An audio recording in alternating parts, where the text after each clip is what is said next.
சிவப்பு சேல கட்டிக்கிட்டு வேப்பிலையும் எடுத்துக்கிட்டு வேர்காட்டு கருமாறி ஆடி வந்தாளா. சிவப்பு சேல கட்டிக்கிட்டு வேப்பிலையும் எடுத்துக்கிட்டு வேர்காட்டு கருமாறி ஆடி வந்தாளாம். அவள் விருப்புடனே தொழுபவரின் வினைகளையே ஓட வைத்து பொறுப்புடனே நம்மை காக்க ஆடி வந்தாளாம். மாரியம்மா கருமாரியம்மா, மாரியம்மா கருமாரியம்மா.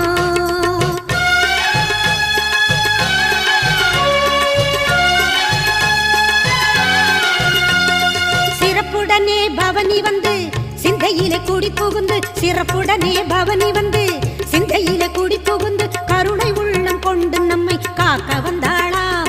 அவ மரகதத்தில் திலகமிட்டு மறிக்கொள்